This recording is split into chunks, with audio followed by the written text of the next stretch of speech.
넘어져 난 상처가 심도에게 맞은 상처로 소문이 나기 시작하는데 안행과 심도는 생각보다 사이가 좋은 듯 하지만 이런 헛소문 때문에 좀 난감하긴 하죠. 소문보다 지금 그녀에게 중요한 건 이전에 사건을 도왔던 사람이 이곳으로 온다고 해서 만나기로 약속을 했는데요. 아빠가 아프다는 소식에 안행은 집으로 가게 되고 그런데 아빠 너무 무능력한 거 아닌가요? 안행에게 좀 더 스파이 짓을 제대로 하길 희망합니다. 승상은 이때 심씨 집안을 결국 망하게 한 건 심도라고 이야기해 주는데요. 당시 심도 아빠의 반역 혐의가 증거는 있지만 당사자가 혐의를 인정을 안 했고 몇 년 후 심도가 증거를 가지고 나타나 직접 아빠를 밟고 관직에 오른 것이라고 말하죠. 이때 이 증거는 심도가 위조한 거였는데요. 아마 어마어마한 뒷이야기가 있을 것 같네요. 이야기를 들은 안행은 잠을 못 이루고 곧 홍문관 과거 시험이 치루어지는데 황후는 심도에게 본분을 맡겨버립니다.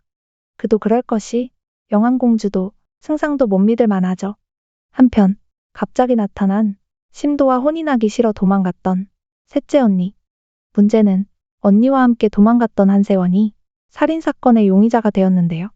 우물에 빠져있던 시체인데 익사는 아닌 상태로 한세원이 도망가던 그날 죽었다고 말하죠. 한세원의 친구들까지 조사를 하게 되는 안행. 그런데 모든 증거들이 너무도 완벽하죠. 진짜 범인을 쫓던 안행은 시장에서 빛으로 연극을 하던 사람을 보게 되고 그때 힌트를 얻어 사건의 진짜 범인을 알게 됩니다. 진짜 범인은 한세원의 룸메이트. 밤의 빛을 이용해 한세원 행세를 하며 범행을 저질렀는데 범인의 유일한 친구였던 한세원이 도망간다는 이야기에 다시는 돌아오지 않을 거라 생각해서 모든 것을 뒤집어 씌운 것이죠. 그가 피해자를 죽이게 된 이유는 범인이 시를 쓰는데 피해자가 괴롭혔기 때문입니다. 평소에도 계속 괴롭혔던 피해자. 죽이고 우물에 빠뜨려 완전 범죄를 꿈꿨으나 안행 덕분에 걸리게 되었네요. 한세원이 있는 곳을 알아내 찾아간 심도와 안행, 언니와 한세원은 위험한 상태였는데요. 심도의 도움으로 무사하게 되지만 이 사건 역시 영안공주와 관련이 있음을 알게 됩니다.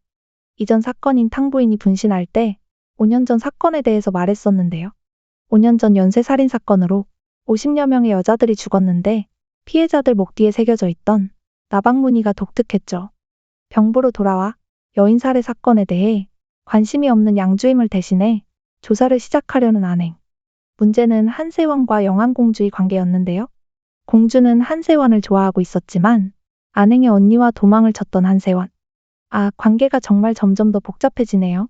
언니와 한세원을 구할 때 나타난 5년 전 사건의 천하화사의 부활로 지금 안행은 많은 이들로부터 주목을 받게 되는데요.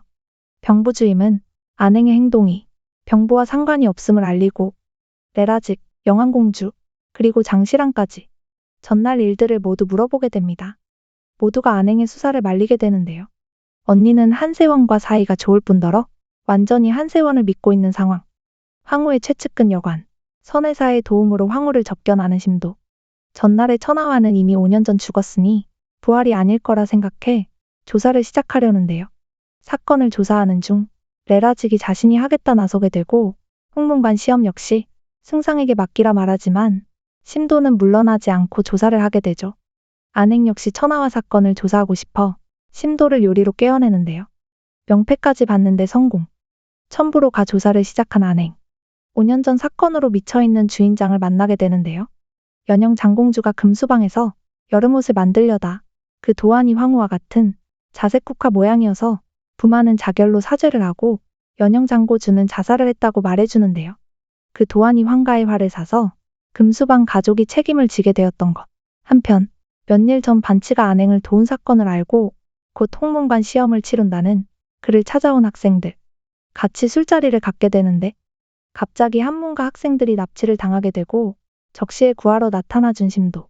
이때 영안공주는 누군가에게 제보를 받고 태왕태후를 찾아가 승상이 한문 학생들을 죽이려 했다고 말하는데요. 하지만 레라직은 승상이 그럴 급이 되지 않고 분명 뒤에 누군가 있다고 말하죠. 그 누군가인 현황은 아무것도 모른다고. 대놓고 현황으로 몰고 가는 사건이 한 번 더 터지게 되는데 첫 번째는 장승상이 학생들에게 겁주려 했고 두 번째는 현황부에서 사용하는 병도를 사용. 세 번째는 현황부에서 사용하는 암기를 사용해 총 3번의 공격을 시작합니다. 심도는 결국 더 조사를 시작하고 그 시각 본가에 있던 안행을 찾아온 심도. 좋은 필적을 잘 따라하는 안행의 아버지는 가품을 자랑하기 시작하는데 과거 심도 아버지의 필적을 따라한 것을 가져와 버린 안행의 엄마. 심도 아버지는 당시 부상을 당했고 누군가 위조로 매국 편지를 쓴 사람이 있을 것이다. 예상했는데 그게 안행의 아버지일 수도 있을 것 같습니다. 한편 길거리에서 레라짓을 보고 심도인 줄 알고 금수방 안건을 조사해달라고 말하는 운작. 레라짓은 당연히 무시하지만 심도가 그녀를 보고 성 밖으로 돌려보냅니다. 이번 사건을 조용히 조사하고 싶었던 심도. 사건의 이목이 집중되면 운작이 죽을 수도 혹은 그녀의 가족들이 죽을 수도 있는 상황이기 때문이죠. 심도 은근 세심한 거 아닌가요? 그러니 운작은 심도가 좋을 수밖에요. 총 40부작인 드라마 장락곡 중간쯤을 달리고 있는데요. 현재까지의 내용을 정리해보자면 지금은 창나라로 태왕태후에 섭정 중입니다. 태자비는 죽고 태손만 남은 상태. 태왕태후의 자리를 노리는 영안공주는 낮은 가문을 중시, 현황은 세족을 중시하죠. 그리고 남자 주인공 심도. 아버지의 반역 누명을 벗기고자 증거를 위조해 그 공으로 관직에 오르게 된 인물입니다. 아마도 여주인 안행이 그를 도와 누명을 벗게 되지 않을까 감히 상상해 볼 수 있겠네요. 레라직은 심도의 라이벌로 단순 라이벌로만 보이지는 않은데요. 태손의 자리보다는 태왕태후가 고령이다 보니 죽을 경우 태손을 보좌해서 섭정하기 위한 작업을 하는 것은 아닐까 생각이 듭니다. 운작의 등장으로 금수방 사건은 자기가 조사 중이라는 안행. 심도랑 안행 둘 다 질투하는 것 같은데요. 운작은 신부로 와서 안주인이 하는 일에 관여를 하고 집안 장부까지 보여달라는데 순진한 안행은 모든 걸 맡기게 되죠. 본인은 정작 본인에게 중요한 수사를 하기 위해 짐을 싸 형부로 출근. 홍문관 시험 전 습격으로 인해 회의를 느낀 반치를 찾은 안행. 수사의 힌트를 얻게 되는데요. 동시에 심도는 병부에서 아빠의 필적 대조 중 강렬했던 필체가 어깨 부상으로 부드럽게 변했다는 안행 아빠의 말을 근거로 진짜 반역 편지는 위조되었다는 사실을 알게 되죠. 그리고 그 책임을 안행의 아버지에게 넘기려는 정황까지 확인하게 됩니다. 드디어 홍문관 시험날 1등을 한 반치인데요. 하지만 선혜사가 그의 필체가 너무 공격적이라 말을 하고 은근 선혜사는 태왕태후를 좌지우지하는 것 같죠. 한편 수사 중 습격을 받게 된 안행. 때마침 심도가 나타나지만 촛불이 꺼지는 바람에 부상을 당하게 됩니다. 그렇다면 치료 중에 피어오르는 로맨스.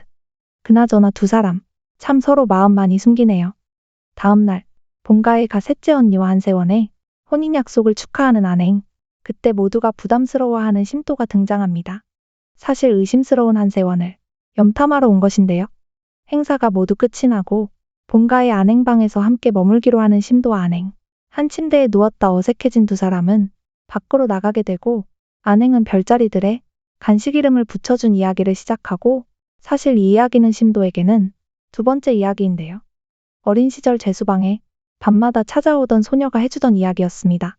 찾았다 드디어. 심도는 이제 안행을 새롭게 볼 수밖에 없을 것 같은데 틱틱대던 저승사자가 이제 안행을 볼 때 눈빛부터 달라져 보입니다. 한편 전날 심도의 공격으로 진실을 말하겠다는 한세원. 그는 장시랑의 동생으로 자신을 태왕태후의 놀이개로 사용하려 해 도망다니는 중이라고 하는데요. 5년 전 금수방 사건으로 죽은 장호갱의 동생인데 억울한 죽음을 그저 지켜만 봐야 했던 그 금수방과 관련된 장호갱의 남편, 형부관리였던 그는 사건이 일어나고 피해 다니던 장호갱을 만나 재혼을 했는데요. 하지만 장호갱이 죽기 전 정신을 놓아버렸는데 그 이유가 분명 있을 것 같습니다. 심도와 안행은 금수방 사건과 천하와 사건이 연결이 되어 있다 생각해 같이 조사하고 싶지만 생각보다 연루되어 있는 사람이 너무 많죠. 심도와 안행은 사건의 시작점인 금수방을 다시 찾게 되는데 사람들은 5년 전 천하와 사건의 부활이라며 두려움에 떨고 있고 그곳에서 이상한 가루를 발견하게 됩니다. 사건에 대해 이야기하던 두 사람, 심도는 안행에게 더 이상 조사하지 말라고 말하는데요. 안행이 위험해질 수 있기 때문이겠죠. 하지만 알턱이 없는 안행은 자신에게 관심 있냐며 장난스레 웃고 넘어가는데요. 심도 몰래 혼자 조사를 하려던 중 무언인가 홀려 명성관에 오게 된 안행. 그러나 거기서 누군가의 공격을 당하고 살해 용의가자 되어버립니다. 이때 만나게 된 연영 장공주. 감옥행인데 그곳에서도 옷에 묻은 이상한 가루를 발견하게 되죠. 심도는 안행의 용의를 벗겨주기 위해 조사를 하던 중 시신이 너무 깨끗하다는 것을 수상하게 여기는데요. 그리고 금수방에서 발견한 핏자국 덕분에 감옥에서 풀려난 안행은 조사를 더 하겠다며 심도에게 고집을 부리고 반대를 하자 해서는 안 될 말을 하게 되는데요. 이혼 이야기를 꺼내는 안행. 이제 겨우 달달해졌는데 왜? 화가 난 심도 뒤로 아랑곳하지 않고 시신부검 중인 안행. 그리고 5년 전 기록들을 찾으러 가는데 안행이 없는 심도의 밤은 어딘가 쓸쓸한데요. 과거 엄마가 아빠의 죄를 인정하고 심가와 연을 끊고 벼슬길에 오르라는 이야기에 반대를 했었는데 심도가 아버지를 배신한 이유가 이런 사연이 있던 것이네요. 형부 기록실에서 수사를 하던 안행. 하지만 이내 조사실에서 불이 나고 무사히 홀로 잘 빠져나온 안행을 마주한 심도. 심도를 보자 쓰러진 안행. 심도의 도움으로 안정을 취하고 다음날 가루에 대해 자문을 구하기 위해 스승을 찾아가는데요. 반치는 가루가 환각을 볼 수 있다고 말해줍니다. 금수방의 천수열이 환상을 보고 목을 매달았었는데요. 바로 이 가루 때문이겠죠. 최근 불이 났던 기록실 관리인 기방명은 사건 현장에 나타나고 수상함을 눈치챈 심도와 안행, 기방명을 찾아가 범인이 천수열이었다고 말하는데요. 그날 밤 감옥에 천수열을 죽이러 온 기방명. 하지만 이건 함정이었죠. 기방명을 잡기 위한 함정으로 바로 잡혀버린 기방명. 그리고 진짜 이야기를 듣게 된 5년 전 금수방 사건의 진실. 과거를 보기 위해 올라온 기방명은 금수방 주인 공선용을 알게 되고 그를 통해 천수열도 알게 되지만 금수방 사건으로 억울하게 공선용이 죽고 그 사건을 맡은 천수열은 그냥 사건을 마무리해버립니다. 천수열에게 화가 난 기방명은 그냥 죽이긴 아깝다며 5년간 환상에 시달리도록 가루를 이용해 피를 말리고 있었던 것. 드디어 범인이 잡히긴 했는데요. 하지만 사건이 너무 빨리 해결되자 또다시 의심이 되는 심도. 신문을 시작하는데 천하와의 사건 책임자인 레라직이 나타나고 과거 공선용이 금수방에서 하회복식을 장공주에게 가져다 주기 전 천수열이 확인을 했고 그 후에 사건이 터지고 나몰라라 했던 것인데요. 사건의 진상을 모두 얘기한 기방명. 하지만 이 모든 것이 본인도 이용당했다는 것을 알게 됩니다. 모든 것을 황가의 책임이라는 기방명. 그로 인해 심도에게 화를 미칠까 걱정되는 안행. 한편 반치에게 자신을 대신해 상한성 부근에서 과거 천하와 사건에 대해 조사해달라고 부탁하는 안행입니다. 그리고 그에게 부채를 받게 되는데 부채살 안에 공간이 있어 분말을 넣을 수 있다고 했는데 우연히 부채를 발견한 심도가 부채를 피다 가루가 음식에 떨어지게 되고 갑자기 약기운에 잠이 들어버린 안행. 다음날 태왕태후 앞에서 브리핑을 하던 심도는 더 조사할 것이 있다며 수사를 이어갈 것을 요청하게 되는데요. 심도는 의심의 끈을 놓을 수가 없고 계속해 수사를 하게 되는데요. 단순히 얽혀있는 관계들이 아니기에 굉장히 등장인물들이 복잡하게 느껴집니다. 그 안에서 안행과 심도의 과거 이야기도 살짝 비춰지며 두 사람의 애정도가 60% 정도 차오른 것 같은데 서로에 대한 질투도 하기 시작했고 오해를 만들지 않기 위해 숨길 줄도 알죠. 드라마 장락곡은 심도의 미묘한 감정과 표정을 따라가며 보게 되는데요. 주인공의 감정선을 잘 따라가다 보니 어느새 반환점에 도착을 한 것 같습니다. 중간중간 수사하는 사건들도 나오지만 가장 큰 틀인 5년 전 천하와 사건, 그리고 맨 처음 말했던 집단 살해 사건에 대해 후반에 보여질 예정인데요. 드친 자는 드라마 장락곡 후반전으로 다시 찾아뵙겠습니다. 드라마 장락곡 재미있게 보셨다면 좋아요, 구독 부탁드립니다.